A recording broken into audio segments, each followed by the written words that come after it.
Welcome friends to another r/NuclearRevenge video. While these stories are explosive, the only thing I want to see exploding are those like and subscribe buttons down below. That said, our first story of the day is by Amadeus. Prick of a boss was eliminated during party. This is a story a colleague told me a few days ago. He's an older fellow who's not shy and quite proud of his labor-intensive work background. My colleague was a seaman in his youth, working on ships from Oceania and Asia to South America, etc. He worked on several ships from different companies and countries, but after he married, he quit the sea and now works as a security guy in some lame office from 9 to 5. This event happened in the 80s, in Oceania, where he was working on a fishing ship with a crew of 35 to 45 seamen. About 15 of the seamen were from the same country as him, and others from neighboring countries as well. But the bosses were from the parent company. Amongst all the bosses, the vice manager is the biggest jerk. He has anger issues, repeatedly bullies workers, and even assaulted them from time to time. If a worker wasn't fast enough, he'd often hit them on the head with an iron tool. All of the workers did wear hard hats, but even so, it was also common for this vice manager to fight and smack workers who didn't dare to challenge him or even fight back. Again, the workers spoke different languages and were working in the middle of the sea, far from land. After several months at sea, almost everybody on the ship has been harassed by the vice manager, even OP, who's a quiet person who doesn't talk a lot. For some reason over the last week, however, vice manager kept messing with OP every chance he got. OP never complained when there was work to do and never failed to do it, which made him liked by the other managers. Vice manager seemed to dislike that a low-level seaman was liked by the other managers and even the captain. During the harassment, vice manager kept complaining about OP's work, hitting him on the head, cursing, spitting, and trying to start fights. He even accused OP of stealing some cigarettes and ship supplies. That, however, didn't get anywhere, as the captain and other managers sided with OP. This harassment went on until OP finally got to the point where his blood was boiling, and he really wanted to smack vice manager without telling anybody. The revenge? One day, the ship got a big catch, so the whole crew worked hard and called it a day. These ships usually don't work the day after a big catch, as their storage would be full and everybody had worked hard the day before. Usually there'd also be a party on the ship.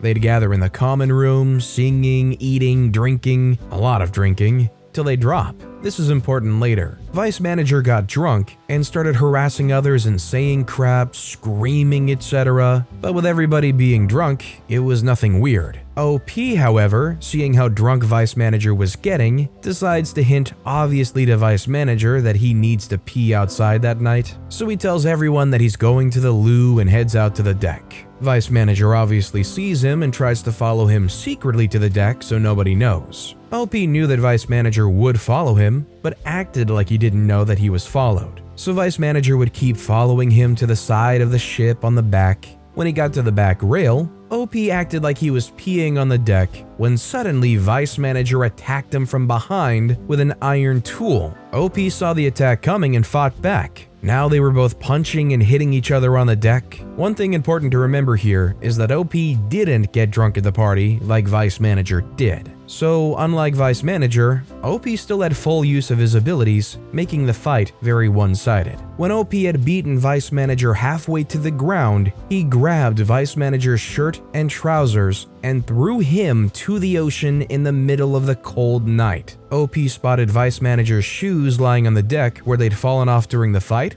and quickly threw them to the ocean too. He returned to his room, panicking, shivering, and tried to sleep as the ship kept sailing that night. The next morning, the crew went back to work as normal, and OP returned to his work as usual. By 10 a.m., one of the other managers is looking for vice manager but can't find him, so he reported him missing to the captain. No one could remember seeing him after the party, and he wasn't in any of the rooms, so the ship was brought to a stop and the crew was instructed to search for him in every corner. OP even took part, even though he knew he was never to be found. Everybody was questioned on his whereabouts except OP, as he was less likely to know or even have anything to do with him, especially as he was considered a quiet man. The captain also took into account that everybody was drunk that night, especially vice manager, as he was known to be a heavy drinker. So the captain assumed that vice manager might have fallen into the ocean that night on his own without anybody knowing. The crew continued their work that day, and the captain might have reported to shore about the missing vice manager, but that's it. Ending, without vice manager on board, working conditions were a lot better. No harassment, no bullying, nobody fighting, and all of the seamen were happy vice manager was no longer there. Man, do you think what OP did here was okay at all? Like, the vice manager did attack them with an iron tool. You could say it was self-defense, but was it ever necessary at all to throw them overboard? Is this one of those stories that kind of leaves a little bit of a pit in your stomach too?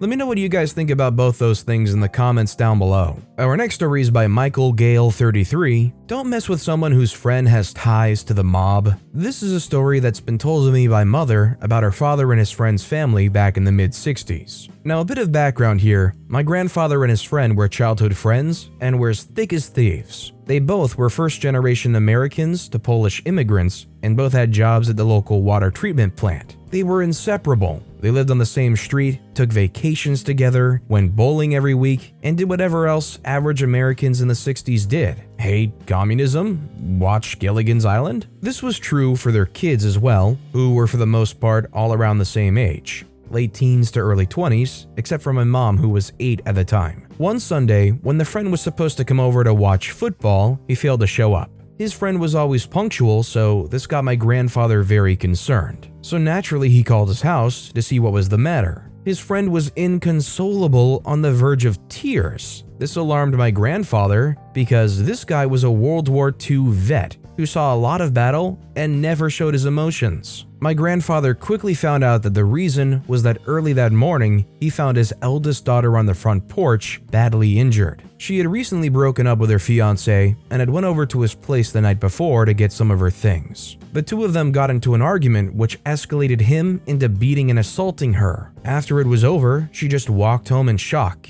and since in her state, had left her keys at his place. She sat on the porch until her father woke up and went out for the morning paper. My grandfather was fuming over this and asked them if they had called the police, to which his friend said that he did and there was nothing they could do. He explained that the ex had a rock-solid alibi from all of his friends who said they were out drinking that night. When you combine it with them having a publicly known falling out, him being the son of a city councilman and, well, it being the 60s, the cops pretty much shrugged and did nothing. Now, even though my mom was so young, she still to this day remembers how quickly he turned from anger to emotionless and almost robotic when he said that, "I wouldn't worry about it," meaning the investigation. These things have a way of working themselves out, and then saying he would call him back later. My grandfather then told my grandmother, who was in the room and very concerned, that he needed to go run an errand. An hour later, he came back as if nothing had happened. A few weeks had gone by. The friend's daughter was slowly healing, but was still in a bad place. The friend was still trying to get something done with the case, but kept hitting a wall due to who the guy was. One day, my grandfather suggested they all go to the state fair, which had just come into town, to take their minds off of the incident. His friend didn't want to, but my grandfather insisted, saying that he would even pay. So they all went to the fair and had a pretty good time. The entire time, my grandfather insisting on taking group photos together. He even bought several souvenirs for the kids. My mom got a teddy bear, which she still has. When the day was over, they drive home, where they then find a couple police cars in front of the friend's house. The cops were looking for the friend and immediately started asking him questions as soon as he got out of the car. It turns out that the morning, as the ex-fiancé was going for a walk, he was jumped by two large guys who proceeded to throw him in the back of their car, then dump him in front of the local hospital 3 hours later with every bone in both legs and arms, several ribs, nose, and jaw broken. Now it's at this point that I should mention that my grandfather was a high-ranking member in the local labor union at a time when the mafia had serious ties to it. We've never been able to confirm it, but had always suspected that my grandfather had some friends who the FBI were interested in. So as the police questioned my grandfather's friend on his whereabouts that day, my grandfather interrupted to tell the police that they were all together that day. He gestures to the souvenirs and even says if they'd wait an hour, he'd have the pictures developed that he'd taken throughout the day. Eventually, having nothing to go on, they left and nothing ever came of it. My grandfather's friend just looked at him in disbelief, and before he could even say anything, my grandfather just said, "You know, the crime in this city is getting worse by the day." He then patted his friend on the shoulder and smiled at him. His friend then gave him a big bear hug. He thanked him for their day at the fair and called it a night. The two of them stayed friends for the rest of their lives and never spoke about that day again. Fortunately, the friend's daughter was able to heal from the attack and later got married and had a couple of kids. She's still friends with my one aunt and is doing great. Now, occasionally, my mom or one of her siblings would ask my grandfather about the incident, and he would just say, "That was such a terrible crime. I hope they catch whoever did that," before changing the subject. While I'm not 100% if all of this is true, my mom and two aunts have all separately attributed the story to the same wheelchair-bound local guy who's very weary anytime he sees any member of my or the friend's family around town. While I'm definitely not advocating for what happened in this story, it's nice to know that some people have your back. All I can say is it's pretty apparent what the deal was here. If I was the friend in that situation, I don't know how necessarily I would feel about it. Having experienced your own child having gone through that, maybe that rage that you felt inside you, honestly, maybe it did make the whole thing worth it to them. One thing's for sure, they now knew to never mess with OP or their family or their friends. I'd stay best friends with OP's grandfather for the rest of my life too if I witnessed that happen, regardless of anything. And our final story of the day is by Just a Faceless Redditor. "You break my glasses? Have fun with your remaining ear." For context, I was tall for a 5th grader, but I was a friendly giant type. I wasn't violent. Though I had anger issues, they usually came out as a verbal berating of whoever had attracted my wrath. I was the kid that made teachers go to the counselor in tears,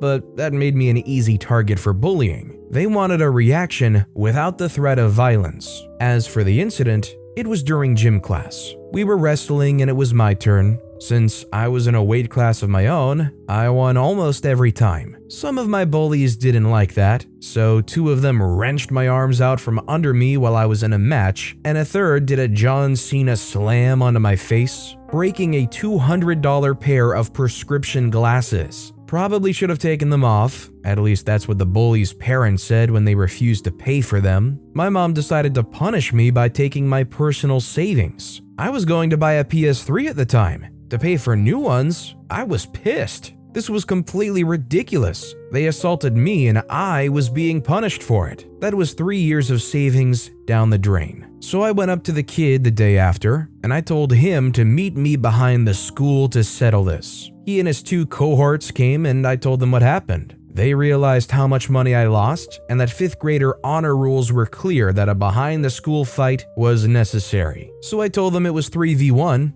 If I won, they would pay me back. If they won, I'd never eat them out for the crap they pull in the future. So we went at it. I rammed the main kid into the wall and headbutted him, causing a bloody nose. He punched me and I got swarmed. I was busted up pretty badly, but so were they. It ended when the leader tried to bear hug me to the ground. In my adrenaline-fueled rage, I bit him. More specifically, I bit his ear, tearing most of it off. Everyone froze at his scream of pain. We ran to the nurse, temporarily calling truce, as you do in a situation, and we got an earful about fighting. The mother wanted to press charges, but the bully admitted to instigating the incident, so it was a case of self-defense. We all got suspended. The bullying never stopped, but when it got too much, I would begin to walk forward. And no matter who it was, they'd run for the hills.